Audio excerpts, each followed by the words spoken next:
প্রাচীন মিশরীয় সভ্যতা ছিল সবথেকে উন্নত এবং শক্তিশালী সভ্যতা। প্রাচীন মিশর জল্পনা, রহস্য আর পৌরাণিক কাহিনীর অসীম উৎস, কারণ তারা এমন কিছু শিল্পকলা, স্থাপত্য আর রহস্যের ছাপ রেখে গেছে যা প্রমাণ করে তারা আমাদের কল্পনার থেকেও অনেক অ্যাডভান্স ছিল।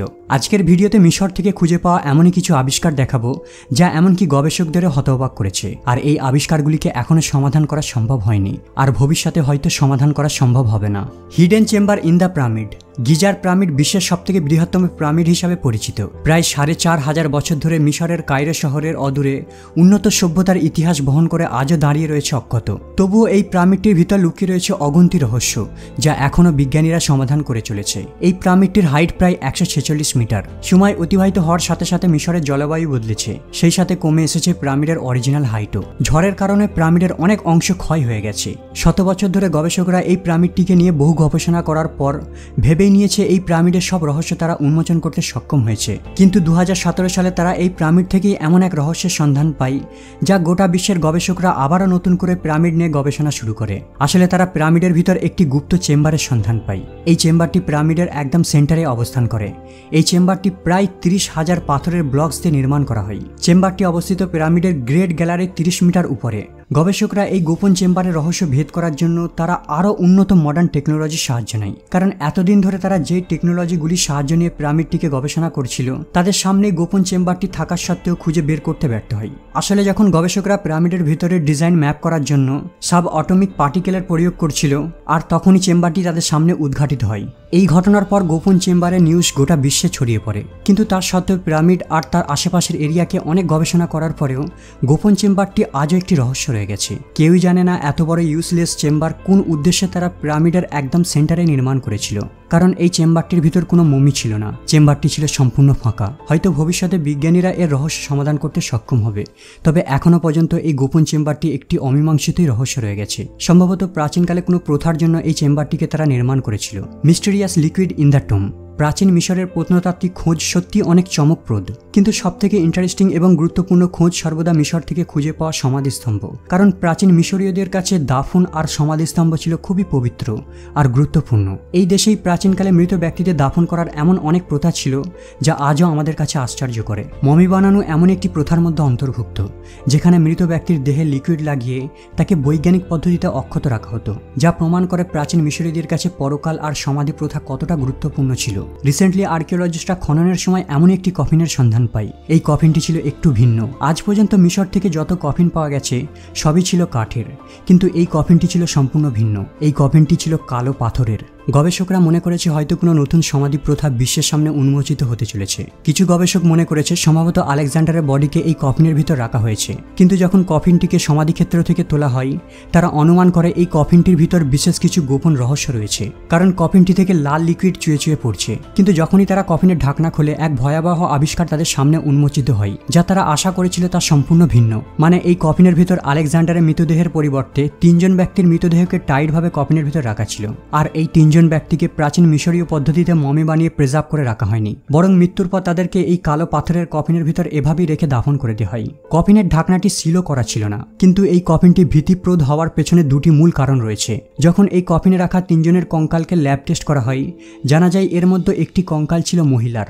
আরও একটি কারণ হলো এই কফিনটির ভিতর রেড লিকুইড পদার্থ দিয়ে পূর্ণ করা ছিল, যা ব্যাখ্যা করা সম্ভব নয়। কিছু বিশেষজ্ঞদের মতে এই লিকুইডটি তারা মৃতদেহকে প্রিজার্ভ করে রাখার জন্যই রেখেছিল। কিছু স্থানীয় গবেষকরা রেড লিকুইডের স্যাম্পল রেখে দেয় প্রাইভেট গবেষণার জন্য। তাদের মতে এটা খুবই দুর্গন্ধযুক্ত। অনেক গবেষণা করার পর এই রেড লিকুইডের আসল রহস্য তারা সমাধান করতে পারে।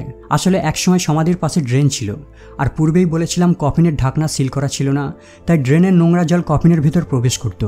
তবে গবেষকরা নিশ্চিতভাবে বলেন যে এই কফিনটি কোনো যোদ্ধাদের, কারণ তাদের মাথার খুলিতে ক্ষতচিহ্ন রয়েছে, যা প্রমাণ করে তীরের আঘাতে তাদের মৃত্যু হয়েছিল। Light bulb from Dendera. প্রাচীন মিশরীয় ইতিহাসের কোনো লিখিত দলিল পাওয়া যায়নি, কারণ বর্তমানের মতো তারা লেখা জানত না। এই কারণে সময়ের সাথে সাথে তাদের সম্পর্কের অনেক তথ্য কালচার হারিয়ে যায়। কিন্তু তার সত্ত্বেও তারা চাইতো তাদের ইতিহাস ভবিষ্যৎ প্রজন্মের কাছে পৌঁছে দিতে। এই কারণে তারা একটি জটিল পদ্ধতি আবিষ্কার করে। তাদের ইতিহাস কালচার আবিষ্কারকে বোঝানোর জন্য দেওয়ালে খোদাই করে চিত্রের মাধ্যমে ভাব প্রকাশ করার চেষ্টা করত। মিশরীয়রাই প্রথম লিখন পদ্ধতি আবিষ্কার করেন, যা হাইরোগ্লিফিক্স নামে পরিচিত। তাদের এই লেখার পদ্ধতির মাধ্যমে তারা একটি ইন্টারেস্টিং জিনিস শেয়ার করেছে। দেওয়ালে খোদাই করে তারা লাইট বাল্বের চিত্র দেখায়, যার দ্বারা তারা বোঝাতে চায় যে সেই যুগেও তারা লাইটের ব্যবহার করত।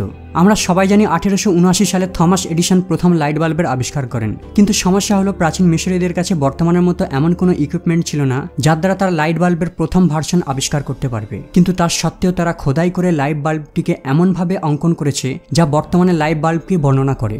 এই কারণে কিছু গবেষকরা বিশ্বাস করেন হয়তো প্রাচীন মিশরীয় আধ্যাত্মিক শক্তি ভিজিট করেছিল আর তাদের দিয়ে যায় আধুনিক টেকনোলজি। যদিও এটা কেবল থিওরি, এর কোনো সত্যতা এখনো প্রমাণিত হয়নি। যেই টেম্পল থেকে এই লাইট বাল্বটির খোদাই পাওয়া যায় সেখানের দেওয়ালে বা সিলিংয়ে লাইট বাল্ব ঝোলানোর মতো কোনো হুকের সন্ধান পাওয়া যায়নি। ইলেকট্রিক তার বা এমন কোনো এনার্জির অস্তিত্বও নেই যার দ্বারা তারা লাইটটিকে জ্বালাতে পারবে। আবার এটাও হতে পারে তারা এমন ধরনের মশাল ব্যবহার করত যা বর্তমান যুগের লাইট বাল্বের মতোই দেখতে। Mysterious chariot. মিশর থেকে সন্ধান পাওয়া এই প্রাচীন রথটি বিজ্ঞানীদেরও হতবাক করে দিয়েছে। এই রথটিকে দেখে মনে হয় না প্রাচীন মিশরীয় সময়কার, কারণ এই ধরনের হুবাহুব অগুন্তি রথের সন্ধান পাওয়া গেছে বুলগেরিয়াতে। এখন প্রশ্ন হলো কিভাবে মিশরের মরুভূমির মধ্যে সমাধি চেম্বারের ভিতর এই ধরনের রথ আসলো? কারণ সমাধি চেম্বারটির বয়স প্রায় 3000 বছর পুরাতন। সেই সময় মিশর সাম্রাজ্যের সঙ্গে মডার্ন যুগের বুলগেরিয়ার কোনো সম্পর্ক ছিল না। হয়তো হতেও পারে কোনো নির্জন পথিক উত্তর ইউরোপে নতুন কিছু সন্ধানের খোঁজে বেরিয়ে পড়ে আর বুলগেরিয়া থেকে এই রথটিকে মিশরে নিয়ে আসে। এখানে জনশ্রুতি অনুযায়ী মাঝে মাঝে কিছু প্রাচীন মিশরীয় অফিসিয়ালরা চাষার ছদ্মবেশে ইউরোপ ভ্রমণের উদ্দেশ্যে বেরিয়ে পড়ত আর নতুন নতুন আবিষ্কার তাদের দেশে নিয়ে আসত। এই বিষয়ে আপনাদের কি মন্তব্য কমেন্ট করে জানাবেন। The Saqqara bird. 1903 সালে যখন পৃথিবীর প্রথম এয়ারপ্লেন আকাশে ওড়ে তখন কেউই কল্পনা করতে পারেনি, কারণ এই ঘটনার পূর্বে মানুষের হাওয়াতে ওড়াকে কল্পনা বলে মনে করা হতো। কিন্তু মিশর থেকে বিজ্ঞানীরা এমন কিছু প্রমাণ পেয়েছে যা দেখে মনে হয় পৃথিবীর প্রথম উড়োজাহাজ রাইট ব্রাদার্সদের দ্বারা ওড়ানো হয়নি, বরং আজ থেকে প্রায় 2000 বছর পূর্বে এর আবিষ্কার প্রাচীন মিশরেই হয়ে গিয়েছিল। এই ছোট্ট কাঠের মূর্তিটির সন্ধান পাওয়া যায় 1889 সালে সাকারার একটি টেম্পল থেকে। কাঠ দিয়ে তৈরি করা এই মূর্তিটি একদম পাখির মতোই দেখতে লাগছে, কিন্তু যখন এক্সপার্টরা এই কাঠের মূর্তিটির উপর গবেষণা শুরু করে একের পর এক রহস্য উন্মোচন হতে থাকে। এর এরোডাইনামিক ডিজাইন আর ডানা লোকেশন দেখে বলা ভুল হবে না এর অনেক প্রপার্টিজই বর্তমানের মডার্ন এয়ারপ্লেনের সঙ্গে মিল রয়েছে। এক্সপার্টরা সিদ্ধান্ত নেয় মডার্ন টেকনোলজির সাহায্য নিয়ে পাখির মতো দেখতে এই মডেলটিকে টেস্ট করবে। আদৌ কি এটা ওরা সম্ভব তা দেখার প্রয়োজন রয়েছে। সাইমন সাইরাসন একজন এরোডাইনামিক এক্সপার্ট যিনি এই মডেলটির 5 গুণ হুবাহু বড় কপি তৈরি করে। যখন এর ফ্লাইং টেস্ট করা হয় রেজাল্ট দেখে সাইমন খুবই অবাক হয়েছিল। মডেলটি সম্পূর্ণরূপে এরোডাইনামিক ছিল, কিন্তু এর মধ্যে একটি জিনিসের কমতি ছিল।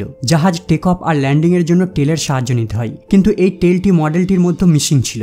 ভালো করে অবজার্ভ করার পর ধরা পড়ে মডেলটির মধ্যেই যেখানে টেল লাগানোর প্রয়োজন রয়েছে ওই জায়গাটি ভাঙা রয়েছে। মানে একটা সময় এর মধ্যে টেল ছিল, কিছু কারণবশত হয়তো ভেঙে যায়। সাইমন নিজে থেকেই একটি টেল লাগিয়ে দেয়, এরপর আবারও একবার ফ্লাইং টেস্ট করে, আর যা রেজাল্ট পাওয়া যায় তা ছিল বেশ অবাক করার মতো। মডেলটি একদম আসল গ্লাইডারের মতোই হাওয়াতে ভাসতে পারছে, যা প্রমাণ করে 2000 বছর পূর্বে তৈরি করা এই পাখিটি উঠতে সক্ষম ছিল।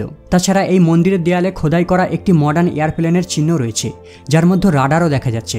এছাড়াও বর্তমানে যুদ্ধের হেলিকপ্টারের মতো একটি হাইরোগ্লিফসও রয়েছে। এছাড়াও এর মধ্যে একটি মডার্ন ইয়াট আর সাবমেরিনের নকশাও রয়েছে, যা প্রমাণ করে সেই যুগের উন্নত টেকনোলজির অস্তিত্ব ছিল। সবথেকে আশ্চর্যের বিষয় হলো এগুলিকে তারা পরপর সাজিয়ে খোদাই করেছে। বন্ধুরা, এসব নমুনা দেখে আপনাদের কি মনে হয় প্রাচীন মিশরীয়রা কি আমাদের থেকেও আরো বেশি আধুনিক ছিল? আপনার কি মন্তব্য কমেন্ট করে জানাবেন। যদি আপনারা প্রাচীন যুগের আরো আশ্চর্যজনক খোঁজ দেখতে চান তাহলে চ্যানেলের এই ভিডিওটি দেখতে পারেন।